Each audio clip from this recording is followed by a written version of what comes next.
du verset 23 au verset 26. Et nous lirons également Luc 22, 39 à 46.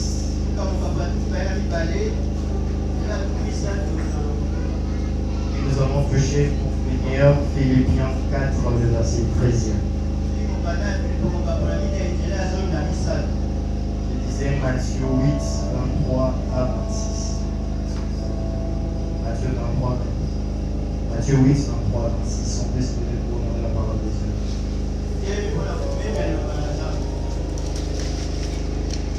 Et vous prenons Luc. À la distance d'environ d'un jet de pierre et s'étant mis à genoux. Amen. C'est ça les termes de ce matin.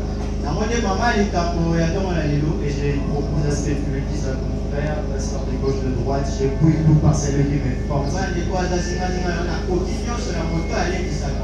a quelqu'un que Jésus fortifie ce matin. Et je prie que Christ te fortifie également. Donc Matthieu, comme nous venons de lire ici, Matthieu 8, 23 à 26. La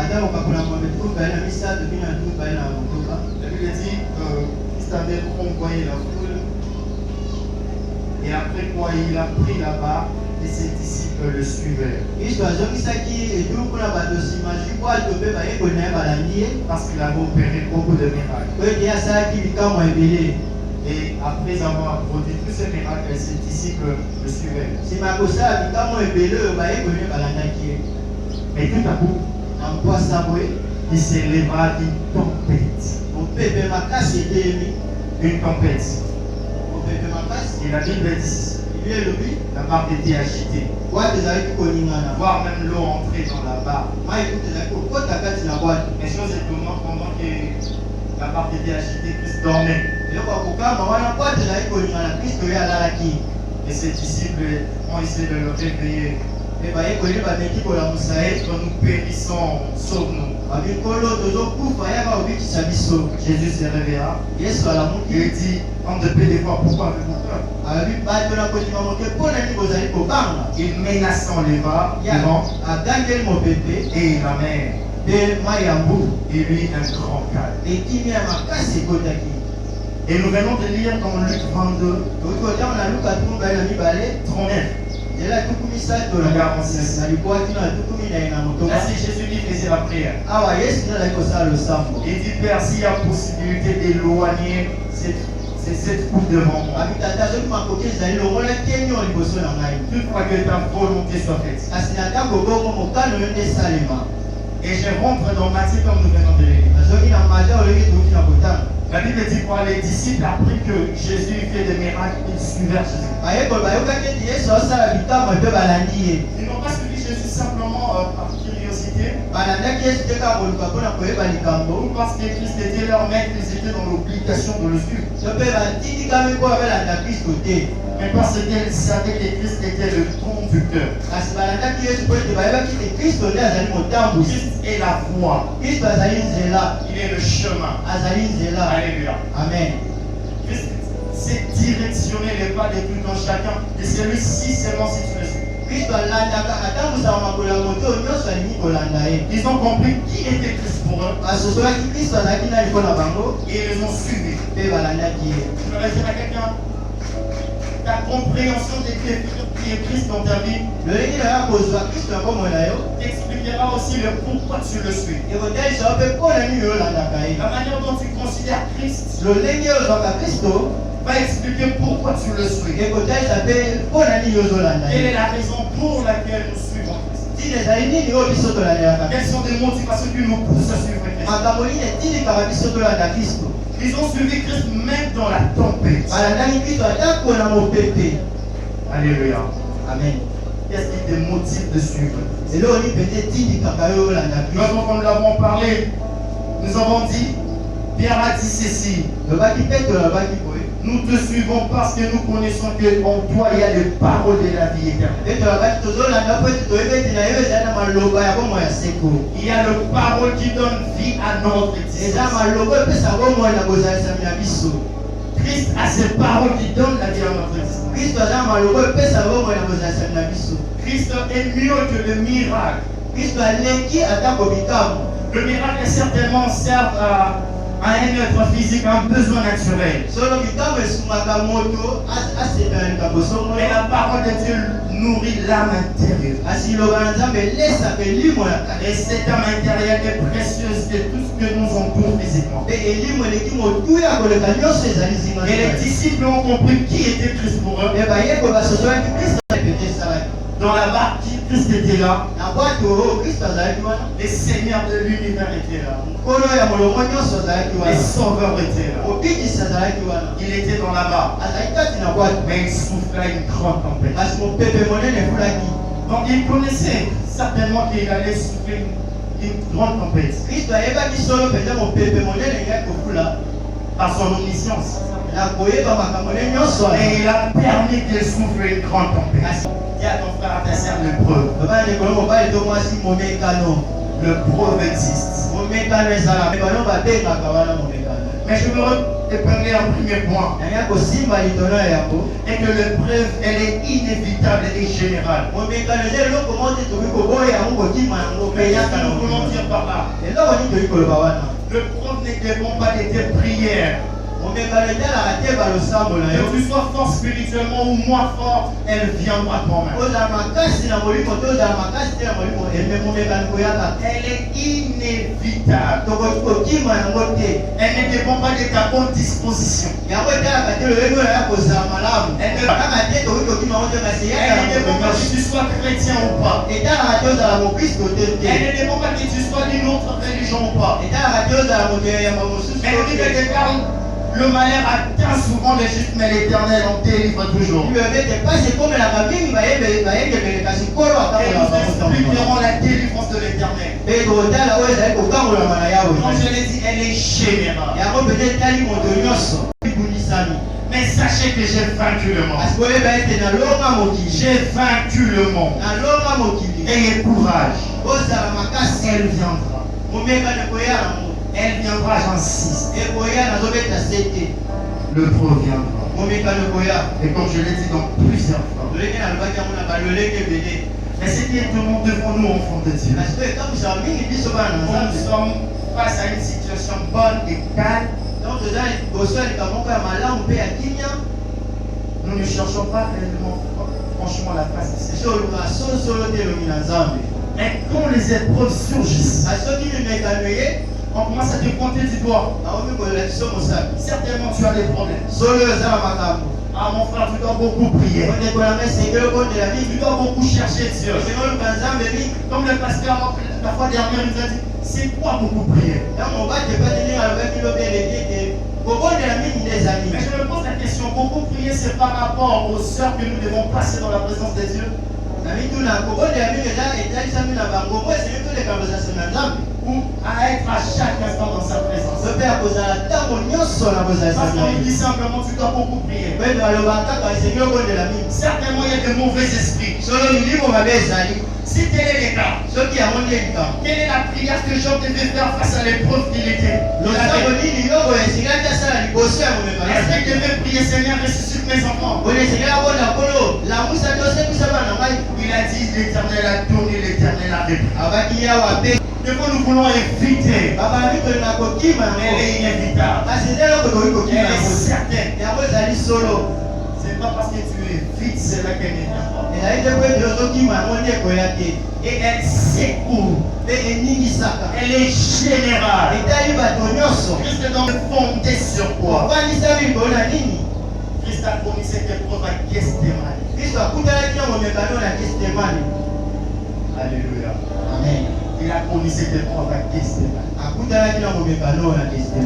Il a laissé ses disciples à une distance. Il est allé prier. Père, si tu peux éloigner de moi cette eau. Et la Bible ajoute un terme fort. Étant en agonie. Parce qu'il est en agonie. Donc il luttait avec la mort. Sa sueur devint comme des grumeaux de sang. C'est qu'on fait la médecine de ça. On a une force d'être fort. Et Christ à la croix, il a fondu là. Il est mort pour nos péchés. Ça paraît humiliant. Ça paraît un échec. Pour ceux qui ne comprennent pas. Les disciples de Maïs ont dit qu'on pensait qu'il y avait un sauveur, le voilà mourir. Ça paraît un échec.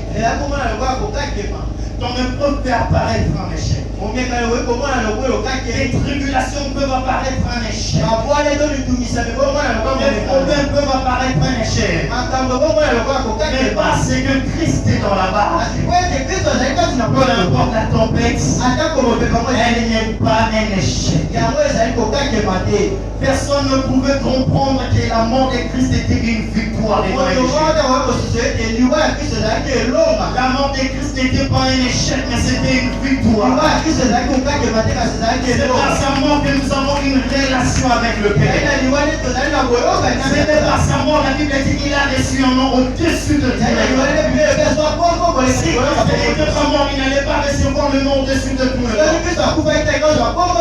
genoux n'allaient pas fléchir devant Christ. Les gens n'allaient pas confesser qu'il est le Seigneur. Il n'allait pas nous faire de nous un royaume de sacrificateurs. Il n'allait pas nous racheter pour Dieu. Il fallait qu'il passe par les il fallait qu'il passe par là. Dans Esaïe, la Bible dit il a trouvé bon, là c'est Dieu. Il est brisé par la souffrance. Il a trouvé bon. Ton épreuve n'est pas un échec.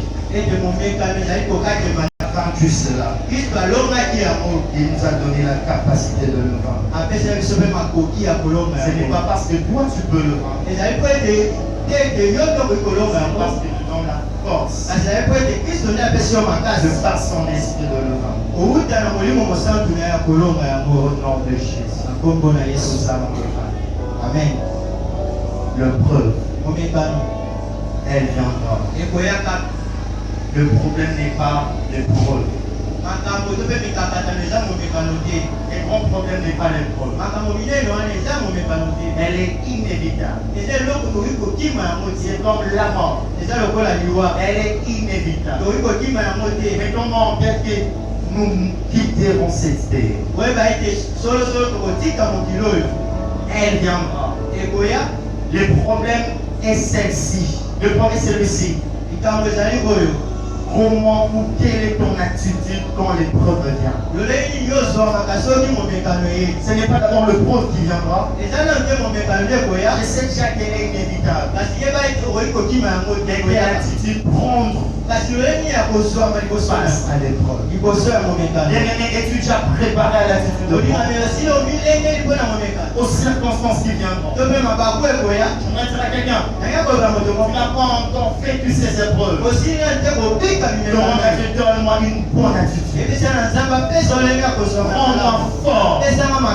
Rends-moi capable face à l'épreuve. Ce n'est pas, j'insiste, l'épreuve, mais c'est la manière de surmonter. Comment est ton attitude? Quelle est ta façon? Qui est ton secours dans les épreuves? Qui est ta force dans les épreuves? Sur qui tu comptes dans les épreuves? David dans le psaume 20, il le dit.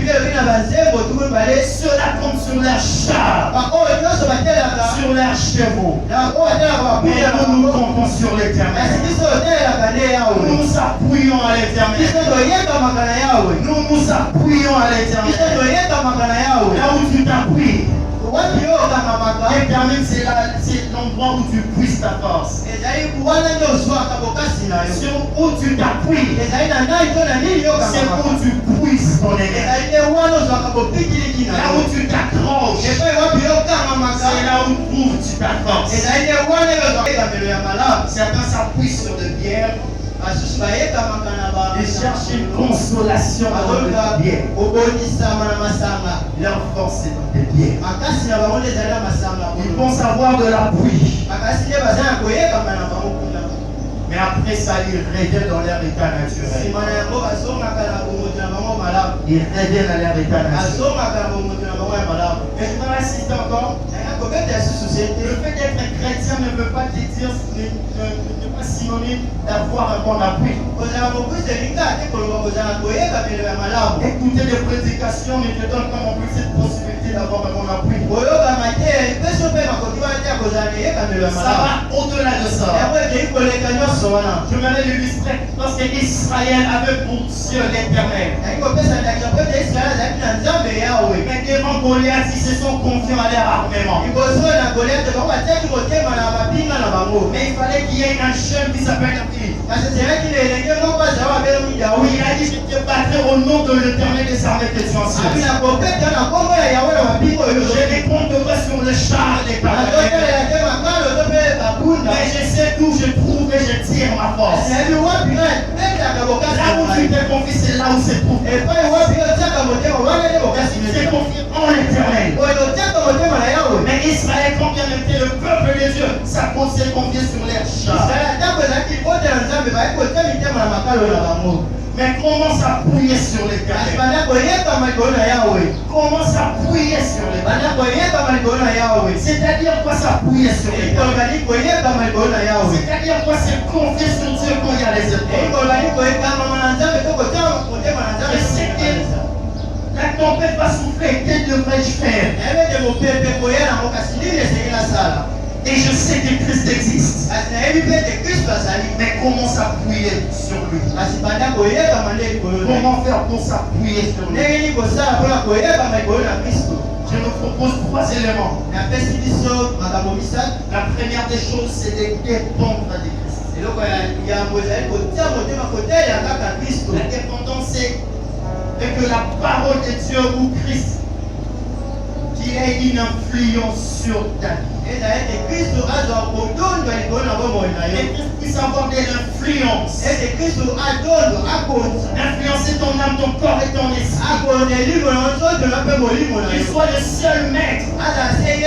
Comme il était pour les disciples dans la barque. Ils ne l'ont pas suivi par curiosité. Ne viens pas chanter par curiosité. Ne viens pas prier par curiosité. Mais viens prier parce que tu veux te laisser conduire par quelqu'un.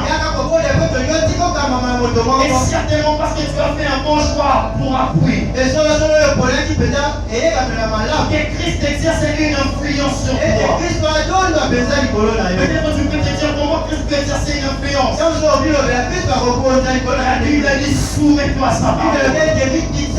On demande à l'Esprit de Dieu comment la porte de me soumettre à sa parole. Christ a été soumis à la parole de Dieu. Quand bien même les circonstances étaient difficiles à comprendre, mais il a voulu la volonté de Dieu. Je vais dire à quelqu'un, comme Papa Laurent vient de le dire, le prof peut frapper le cœur. Le prof peut nous faire tellement mal. Mais au-delà de ça, c'est pour notre bonheur. Au-delà de ça, il y a quelque chose de Christ de nous. Amen. S'appuyer sur lui. Deuxièmement, espérer en Christ. La confiance en Christ. David était rassuré que Christ allait lui donner la victoire. Les disciples étaient rassurés que dans la barque de Christ allait faire quelque chose. Que Christ les a dit on ne peut de foi. Mais ils ont dit on ne considère pas notre petite foi, mais on considère celui qui a la possibilité d'arrêter la vie.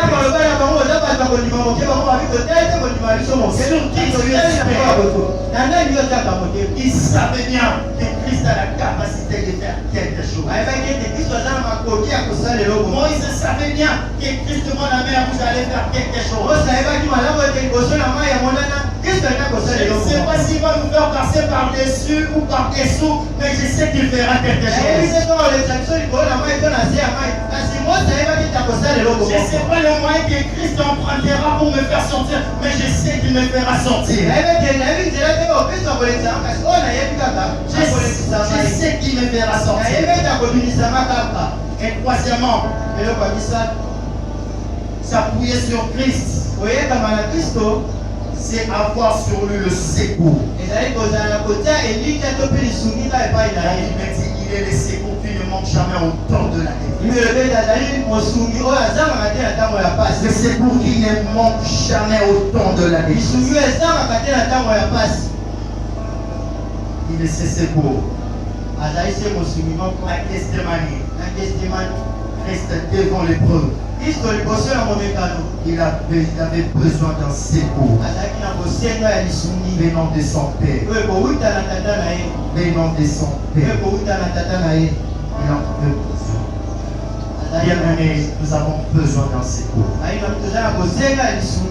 Besoin d'un bon secours. D'un bon appui. Parce que le preuve viendra. Le preuve, certainement le vent va souffler. Ne pensons pas toujours que quand nous traversons l'épreuve, la meilleure façon de Dieu, c'est de nous sortir de l'épreuve.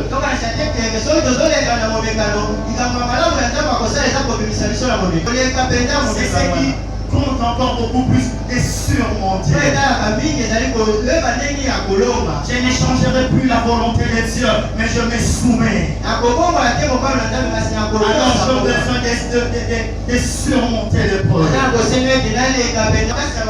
Alléluia. Amen.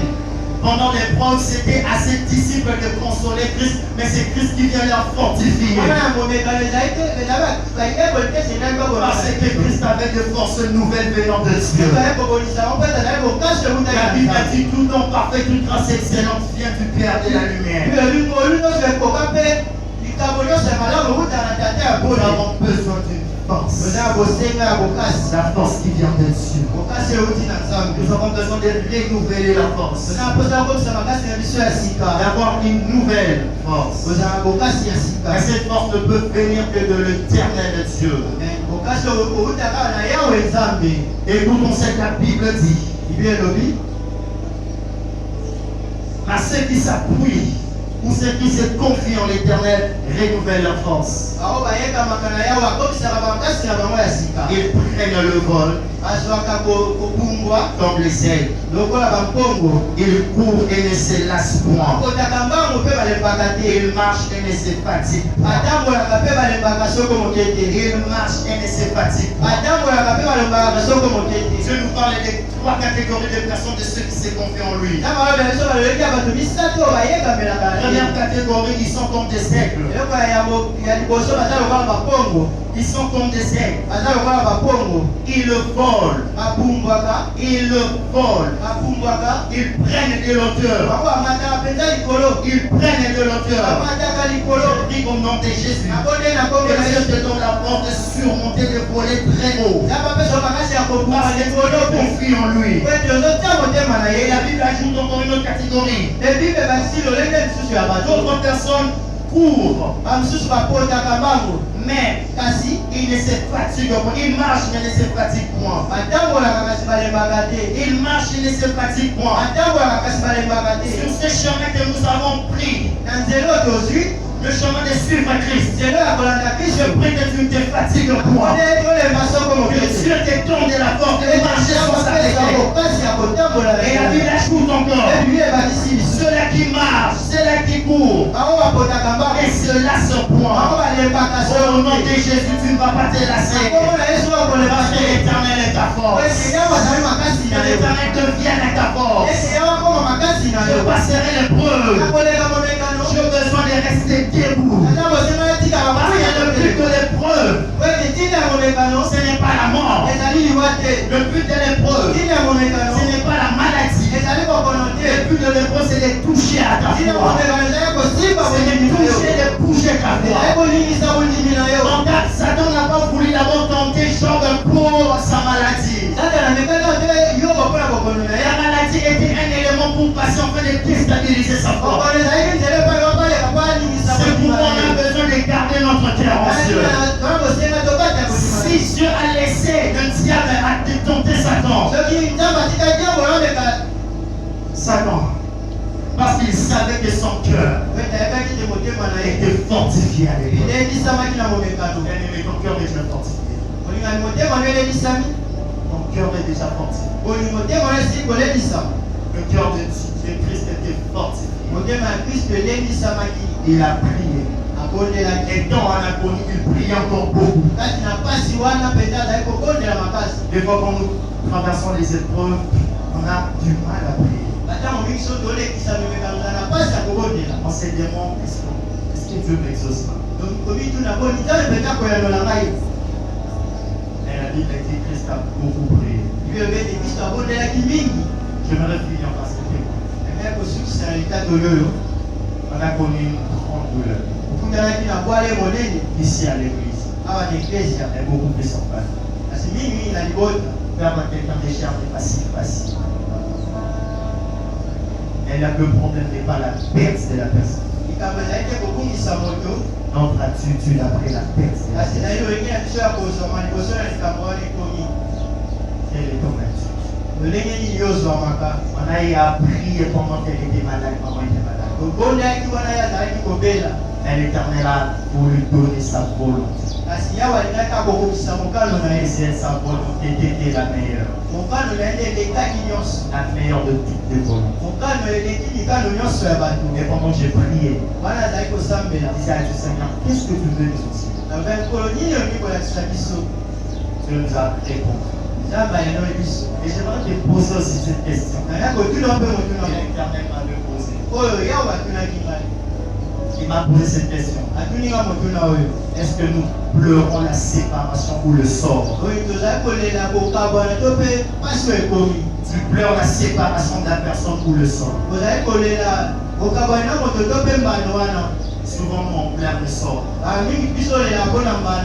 qu'on sait qu'on ne verra plus la personne. La grande douleur, ce n'est pas d'abord la séparation, mais c'est d'abord le sort. Où est partie la personne? Elle se trouve où? Alléluia. Amen. Je me réjouis parce que Dieu sait où se trouve notre mère. Dans la félicité éternelle. Et je sais un jour je la verrai encore.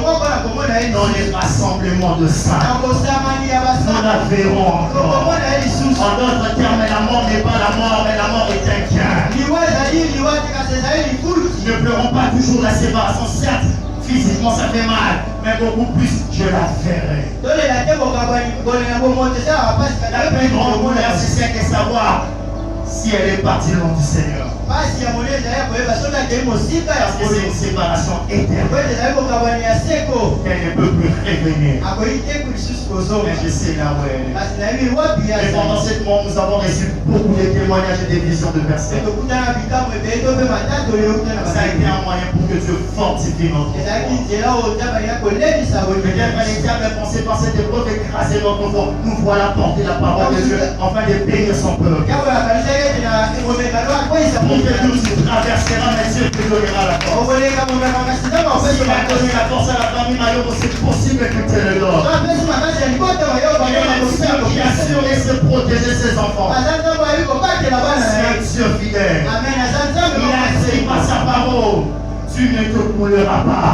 Je te tiens pas, maman.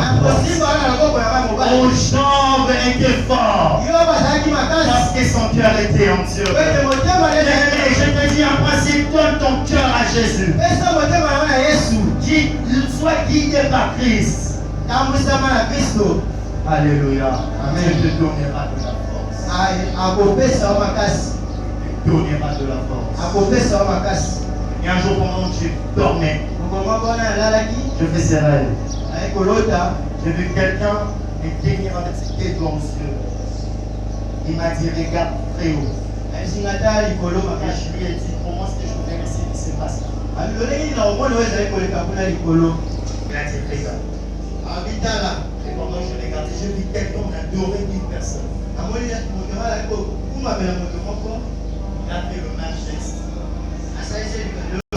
Seigneur, j'accepte ta volonté qu'elle passe physiquement.